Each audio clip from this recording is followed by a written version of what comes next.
Aloha and welcome. My name is Geralyn Joseph, and this is Mystery, Mystics, and Metaphysics.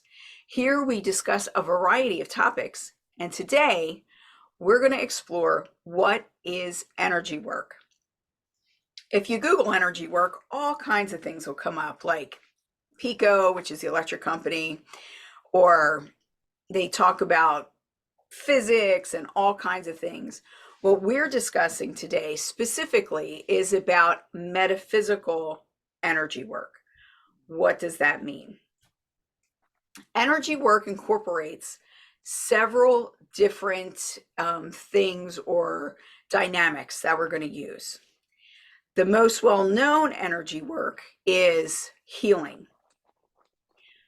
Most people today have at least heard of something called Reiki. Reiki is spelled R-E-I-K-I, Reiki.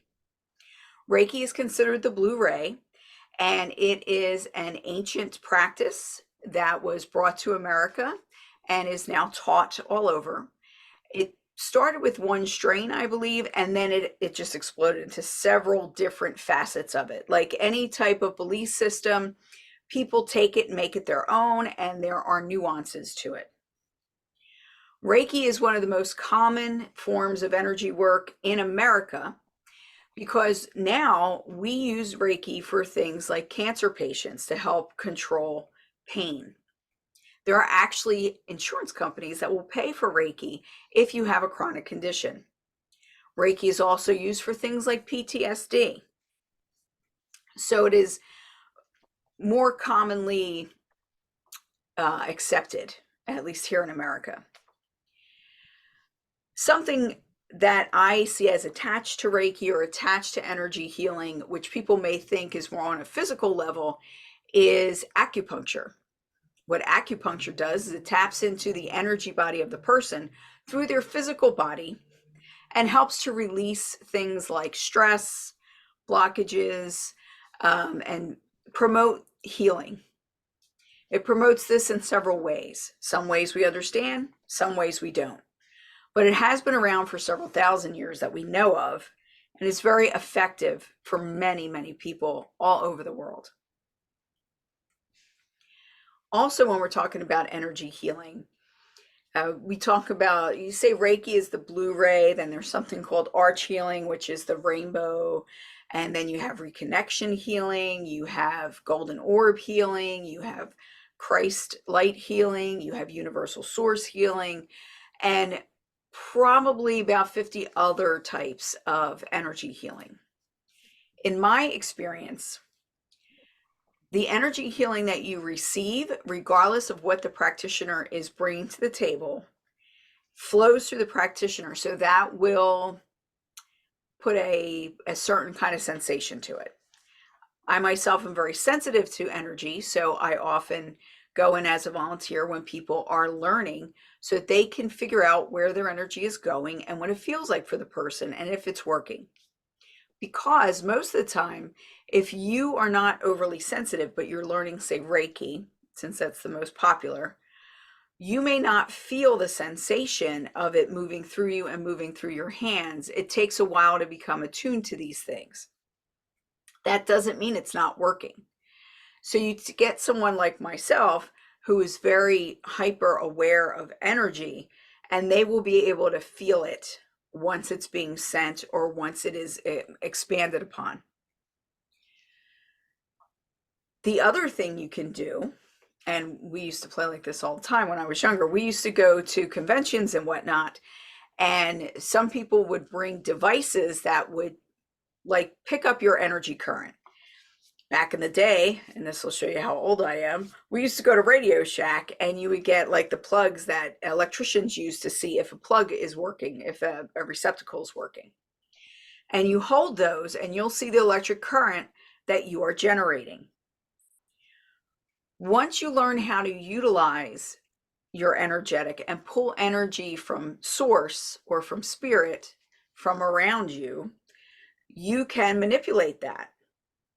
People who are Reiki masters who have really practiced and used this energetic. Now, not all Reiki masters can do these things, I'm talking about like a true master, not just someone who can teach, but someone who has practiced and done this for years.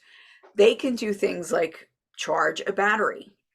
You can see, like, they'll make things, if you're testing their electric current, they can make that meter move because they know how to call in the energy and focus it. And that's what they're doing. If you think about it, there is energy around us all the time. It's in the air. Everything is made of atoms. Atoms move, their parts move, and this creates energy, or this is what energy is. Energy never ceases to exist, it merely changes form.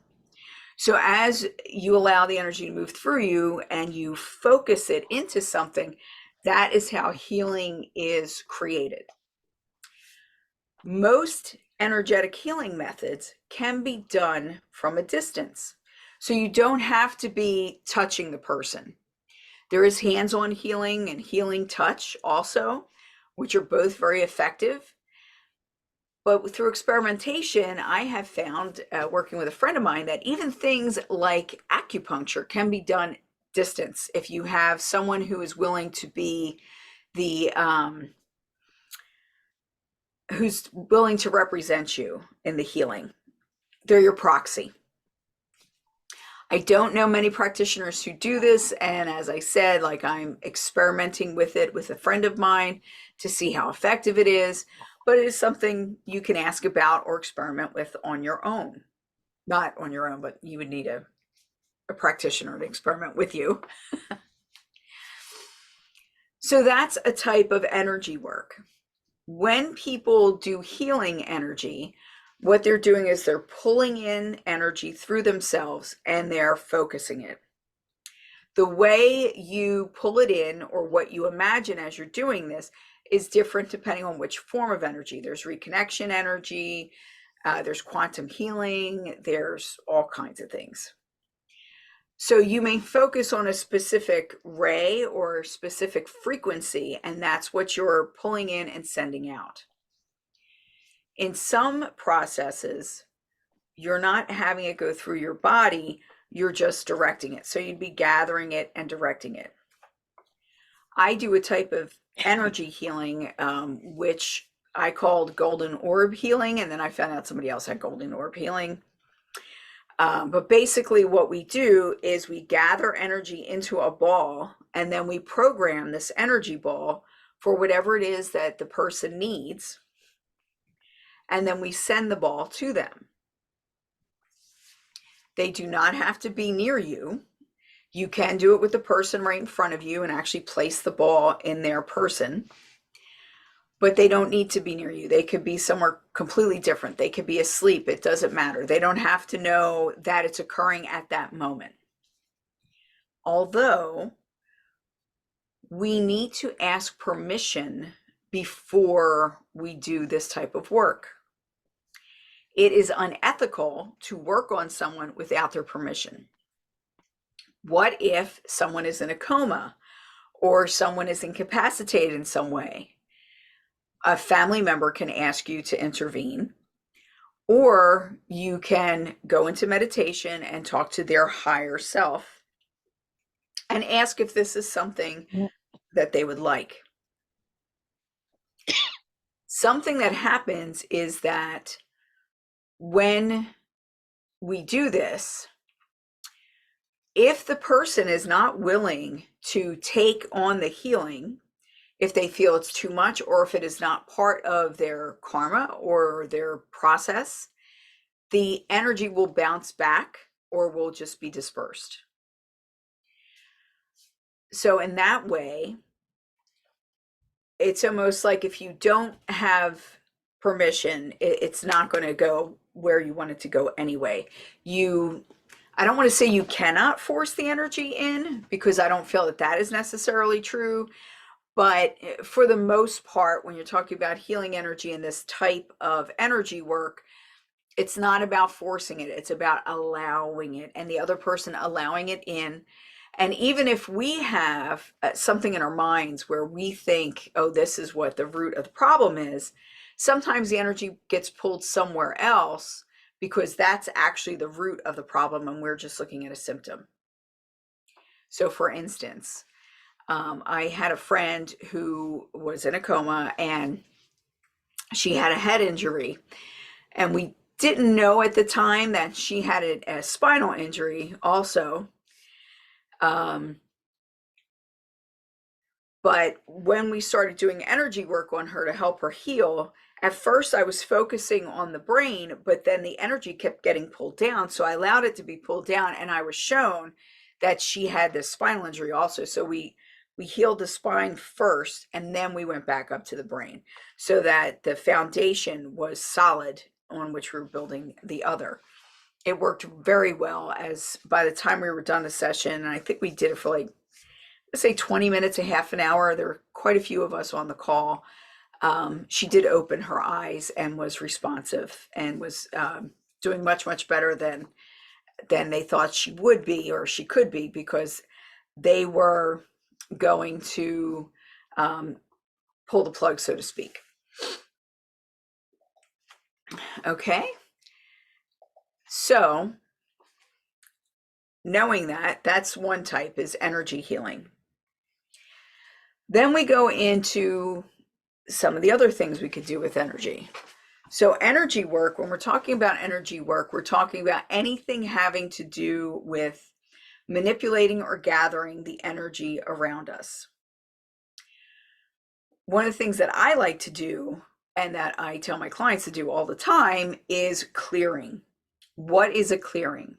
So when you're doing a clearing, what you're doing is you're pulling energy in and through a person, a place, or a thing in order to remove or disperse any negativity. It also can be healing, but it's more on an energetic basis. It's more about your mental and emotional states, and it will clear out blockages or things that have been compelled or impelled into your system. The clearings that I like to do are universal source healings and clearings where it's the ball of white light above your head and you fill yourself with the white light energy. And the white light actually looks like the sun. It incorporates all the colors of the rainbow, including the infrared and so on. And this allows us to relax. It gets rid of stress. It allows us to ground. And we can utilize that energy to do a lot of other things. Another thing we may do with energy work is called alignment, which is bringing ourselves into alignment or figuring out where the alignment is that we need to be a part of in order to move forward. One of the things we want to bring into alignment is our chakra system. Your chakra system is an energetic system that is part of your energy bodies. It is represented by different colors, and the colors represent frequencies. Each frequency is a building block for your energetic and physical body that allows you to exist in the world and allows you to be who you are. When the chakra system is out of balance, or if part of it is shut off, you could see in that part of your life that there's going to be an issue. For instance, many people, especially today, their throat chakra is closed or muddy or tight, or it's not working properly. The throat chakra is depicted as a royal blue circular energy ball. It moves, and when it's not moving, it's not, the energy is not flowing properly. So if you see the color as murky, or you see that it's not moving, or you have a terrible cough that you can't get rid of, or you have a frog in your throat and that kind of thing, that is an indicator that your throat chakra, that there's something going on there. Your throat chakra is that part of you that is how you express yourself to the world. So it is your expression in the world. It's not necessarily your voice. Some people are singers, some people are orators, some people write, some people dance, some people use art. It's whatever your expression is in the world. Maybe you're work on a construction crew, Maybe you're a trash person. Maybe you're a teacher. Whatever your expression is in the world, that is what we're doing. Like that's what this is all about. So, your chakra system is very important to keep it healthy, moving, and vibrant. A chakra can also be too open. If your chakra system is too open, then what happens is that it's overactive. So someone whose throat chakra was overactive would not have any boundaries. Like they would just, there'd be no filter from mind to mouth. It's just like whatever they're thinking comes out. So the chakra system is just one of many different energetic systems that we have, but it is one that connects all the different energetic bodies to us, I would say. There are different ways to clear and align that system. You could do a clearing meditation, you could do a clearing, an energetic clearing. You can utilize gemstones, you could utilize pendulums, you can utilize pictures. I mean, there's so many different ways to do it. But basically what you're doing is creating something that is, if you're not going to do it on the body directly, like if the person is not in front of you, you could either go through a meditation where you're doing it yourself, or you can use gemstones and you have a gemstone as a proxy for each one of the chakras for that person. So the chakra system is very important, but it's not the do all be all and end all. And there has been a movement where people were removing their chakra systems and saying that the chakra system was something that was implanted in the human energetic system as opposed to something that we need to maintain. Like it's there as a fake me out kind of thing. I don't know if I believe that, but what I have seen is that many people on Earth, their systems are evolving. So I've seen several different ways that our systems are evolving. One is where we're having less chakras, like within the physical structure. So oftentimes people see, it's called the heart star, where you actually have two smaller chakras and then a large chakra here, and that's your heart complex. So all that kind of melds together to take up the entire chest area. Some people see, like, will have just three big chakras. Some people have where it becomes like a pillar, almost like a pillar of flames, you know, like it's really cool looking. So that's a whole nother thing. We also have more chakras than the typical seven. Your typical seven are your cores. Then outside of your body, in your other energy bodies, but outside of your physical body, you have other chakras. You have chakras that connect you to the earth, like your Gaia point. You have chakras that connect you to the universe, which is your galactic, and all kinds of things in between. You have your higher self, you have your key, and there's all these different things. I'm not going to get into too much of that right now because I do entire courses on those different things. It can become very complicated. It doesn't have to be, though. You don't have to know all of that information in order to make sure you keep your energetic system clean. There are ways to do that. Something else we do with our energy systems, again, through a type of meditation, is called an activation. What is an activation? How is it different than a clearing? Well, a clearing is there to get things, get rid of things. You want things out of your system. When you're doing an activation, what you're doing is you're opening something up or bringing something up. So if you want to activate your galactic Gaia system, that's where we take you through and you open up all these different chakras so that it opens you up to other information.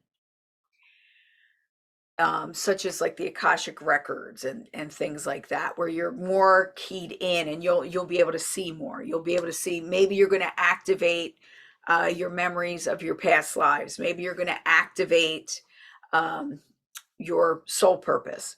So there's several different ways that you could do activations. We just did one on the solstice where we did an activation. We did a clearing first and then an activation. I always have my students, always, you do a clearing first and foremost. And sometimes I begin with a clearing and I end with a clearing to make sure that whatever we're doing, everything is crystal clear and clean. You don't want to carry anything over that's not supposed to be there.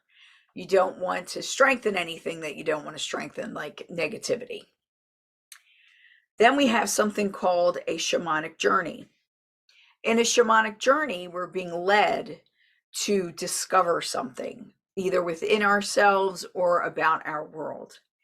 And in a shamanic journey, the practitioner will lead you through different steps so that you can soul travel to discover whatever it is that you're looking for. Shamanic journeying is very, very powerful form of healing. It can be a very powerful form of enlightenment and growth.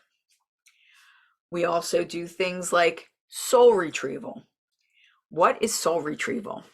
Well, if you've ever read Harry Potter and you know what a Horcrux is, soul retrieval is kind of like that. When we go through different types of trauma, whether you believe in past lives or you just believe in this one lifetime, when you go through some trauma, a piece of you gets left behind energetically, oftentimes.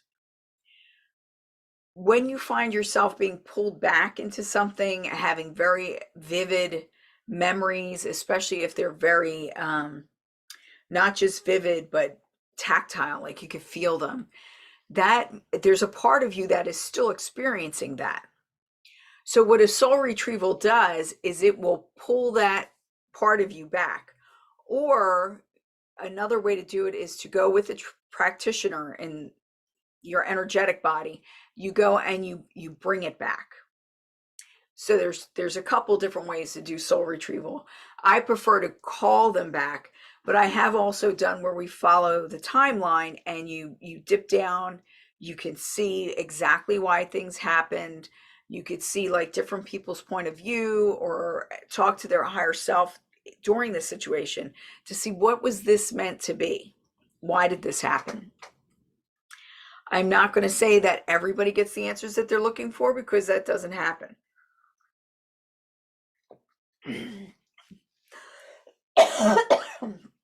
But the majority of people that I work with do find what they're looking for. So a soul retrieval is very important for someone who is suffering from night terrors, or they have things that keep coming back up in their life. It's also good for someone who seems to have the same pattern repeating, to see where the pattern started and trying to fix it. In some circles, this is also called timeline therapy, where you go follow your timeline, then you dip into different experiences. Meditation can take on many different forms. You could do guided meditation, which can be, you could do a guided meditation where you're going into your castle and you're in your safe space and you're relaxed and you're healed and stuff like that. Or guided meditation can come in the form of a shamanic journey, where you have a shaman helping you explore the inner depths of your being and also the extents of the universe in different ways. So energy work can be all of those things. Now I'm going to go into something a little bit different. When we talk about energy work, one of the things that is often not talked about, so there's two different things I want to talk about here. One is, when we do a clearing, we can also do strengthening exercises. So when we strengthen our aura or our energetic bodies, there's different ways we could do that utilizing the energy around us. It's good to work with a practitioner to do these things also to help us beef up our defenses, so to speak, and just become everything that we're meant to become and learn how to utilize our different energetics. Also, what we're doing is we are giving ourselves the strength and the energy and the permission to be who we're meant to be in this lifetime. So to do that is paramount to any other energy work. So when you first start discovering your energetic and doing energy work, one of the first things you should do is clear and then empower. When you empower your energetic, you're creating clear boundaries.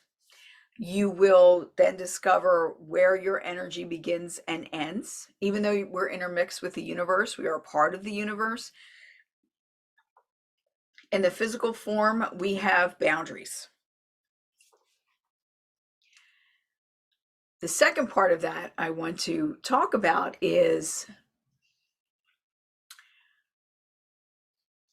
when we talk about defense, psychic defense, we talk about strengthening ourselves, clearing ourselves, and also doing something so things don't come back and keep hitting us. So there's many different things we could do for this. I wrote a whole book on it. Sometimes what we're dealing with is not just somebody, giving a stink eye, but it's actually somebody who is projecting something at a some kind of specific harm or specific hurt. These things do exist. Whether we want to admit that they exist or not, they do exist. And even if you don't believe it exists, what harm does it do to make sure that you are protected against them? To make sure that you have a high enough vibration and a clear enough aura that these types of things will not stick. It does no harm. It only does good. There are instances where your energetic gets invaded with something else, whether that be like a ghost coming in and trying to utilize your physical self, whether it be somebody who's channeling and knowingly letting something else use their physical body, which I am very against, or it's something that is forcibly trying to come in and take over, or whether it's somebody drinking on the weekends and getting blackout drunk and not remembering what they did during those periods of time because something else is at the helm. All of these things require that you become more aware of what is happening with your physical body and with your energetic bodies. Because when you're ripping yourself open and leaving a hole for negativity to come in, whatever form that takes, that is not healthy. And knowing how to combat that is essential to your health altogether. Because once your emotional, mental, and physical health is damaged, you'll see that spiritually that it all comes down. So if spiritually you're allowing yourself to be brutalized, then all these other layers of you are going to be damaged also. It's all interconnected. I guess the word I'm kind of dancing around is exorcism. So there's a difference between a clearing, a blessing, and an exorcism. So a clearing is basic. Is an exorcism a type of clearing? Yes, it is. Is a blessing a type of clearing? Not necessarily. So when you bless something, you're raising its vibration, you're making it lighter. So negativity will fall off, but some negativity is tenacious. And when it's tenacious, then you need a clearing where you're specifically going in and removing things. And if it's even more than tenacious, if it's conscious, then you need to go in and do an actual exorcism where you're pulling something out and you're making sure it does not return. by either destroying it, sending it to be recycled. I mean, there's several different things you could do with it. Our energy bodies are very important. When we're feeling run down all the time, it could be because we are surrounded by negativity, whether that be people, whether that be watching the news all the time, whether that be that we're involved in politics or something like that. It is important for us to take care of our energetic health just as much as our physical health, because they do weigh in with one another. So creating a strong, healthy, energetic system in our bodies will help us to have a strong, healthy physical system, mental system, emotional system. So these are things that we are looking for when we're talking about energy work itself.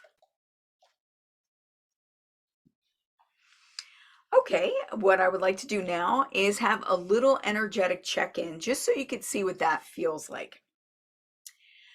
Let's take a deep breath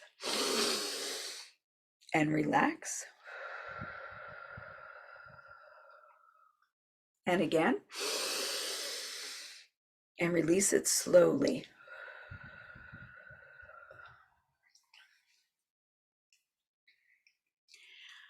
I want you to focus on the palms of your hands.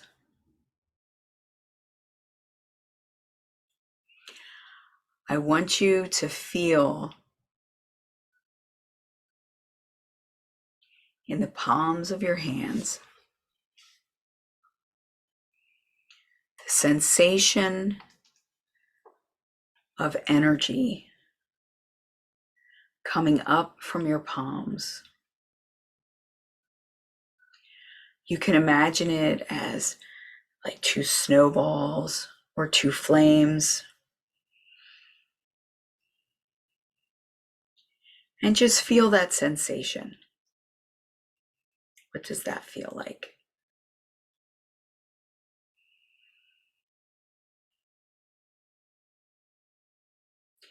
Now I want you to take your palms and place them near each other but not together.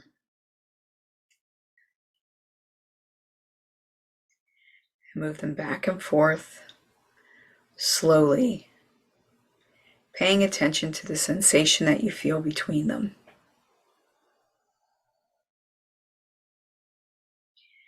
Now move them up and down and pay attention to the sensation that you feel between them.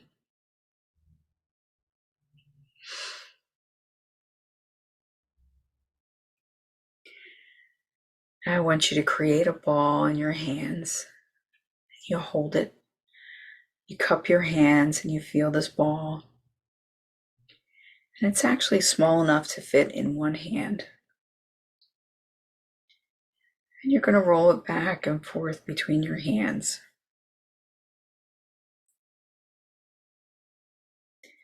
And just feel the sensation of the ball.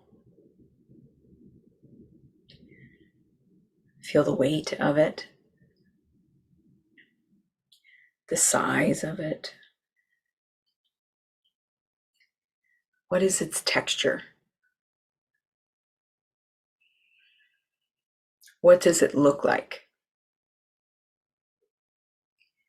Give it color. Does it feel different?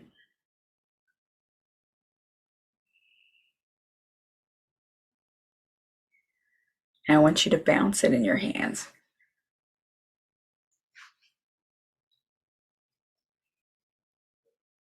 Okay.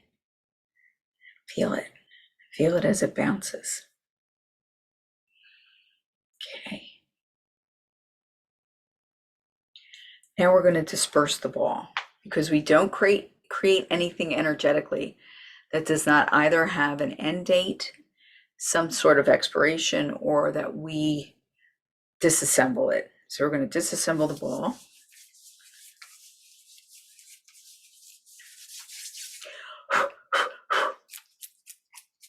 We ask that energy be recycled. Okay. Take a deep breath and release.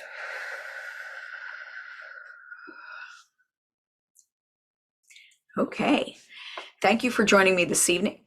Tonight we discuss what is energy work, and we discovered that it encompasses a whole lot of things like energy healing, meditation, shamanic journeying, activation, clearings, protection, your chakra system, all kinds of things. If you would like to work with me one-on-one or in a small group, please contact me at GeralynStJoseph.com. Geralyn is spelled with a G, Saint is S-T, GeralynStJoseph.com. Or email me at Geralyn, Geralyn, at voiceofspirit.com. If you like this video, please click the like button, subscribe, and leave me any questions or comments. I would love to hear from you.